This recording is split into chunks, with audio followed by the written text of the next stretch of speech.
था कि बंगाल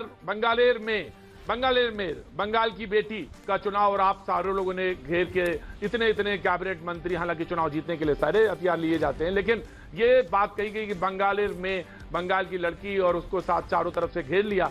उसमें एक बयान आपका भी आ गया था जो आपने कपड़ों को दृष्टिकोण से कह दिया था और वो व्हील चेयर पे बैठी थी, उसका भी इन जैसे बयानों का भी असर हुआ। बीजेपी ने इसका आकलन किया या नहीं कर पाए, या बीच में आपको लगा कि हाँ ये सेल्फ गोल हुआ? दिलीप घोष जी।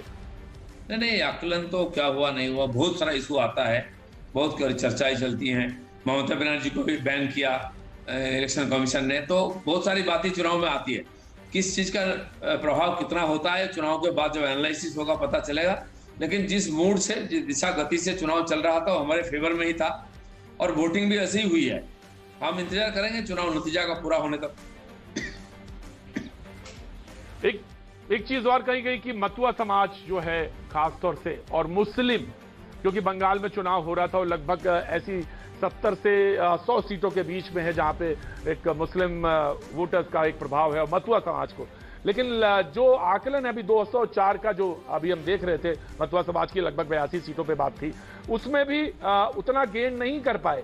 तो जो बात आ रही थी एनआरसी वाली, सीए वाली, जिसमें बात थी, तो उसमें कि भाई वोटिंग का अधिकार दे दिया, लेकिन आपको अभी रिहाइश का या आपको नागरिकता का जहां तक मुद्दा है उस पर अभी बात नहीं बन पा रही। और ये बात टीएमसी और बीजेपी दोनों तरफ से कह रहे थे, लेकिन मतुआ समाज ने इस बार लगता है कि टीएमसी की तरफ ज्यादा झुकाव रखा है, जो अभी आकलन है।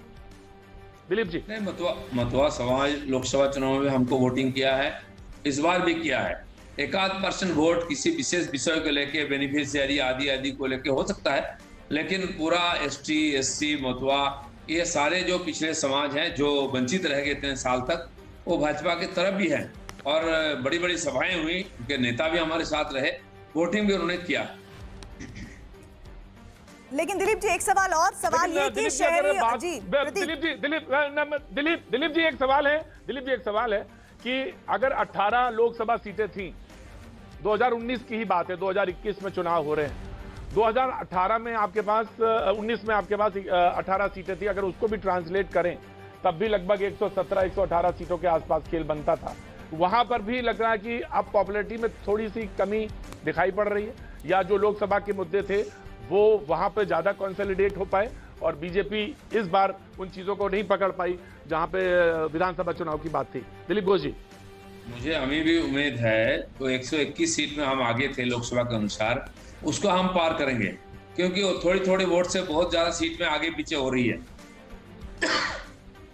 मान लिया 20% वोट का गिनती हुई है, तो इसलिए अभी समझ नहीं गया कि बदलेगा नहीं, बदल सकता है। और कई बार नतीजा बदला है 12-1 बजे का बाद, और अभी की लंबा चुनाव 10 बजे तक गिनती होगा, इसलिए अभी भी समय है।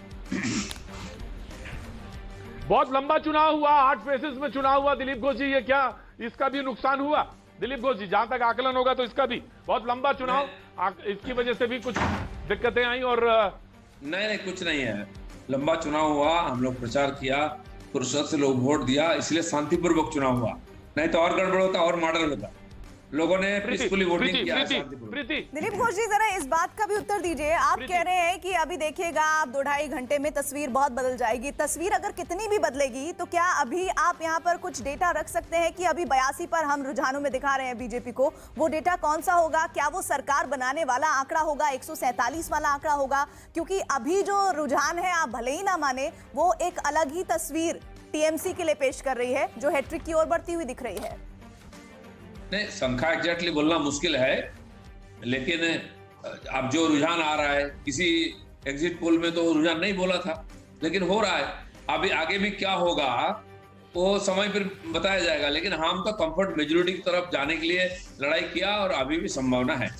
और एक और बात ये कि जैसे अगर मैं शहरी इलाकों की बात करूं, ग्रामीण इलाकों की बात करूं, तो वहां भी जो आपकी परफॉर्मेंस है, बीजेपी की परफॉर्मेंस है, वो बहुत कम है। मतलब अगर 62 सीटें शहरी हैं तो उसमें 14 सिर्फ बीजेपी को मिली और 48 जो है वो टीएमसी के पास है और बाकियों के लिए कुछ नहीं है। वहीं दूसरी तरफ ग्रामीण में भी यही स्थिति है, वहां पर तिगुने का फर्क है। मतलब अगर आप 1 हैं तो 3 गुना आपसे बढ़कर परफॉर्मेंस है टीएमसी का। तो ग्रामीण और शहरी दोनों ही जगहों में लोगों की पहली पसंद आप नहीं बने हैं इन रुझानों के मुताबिक।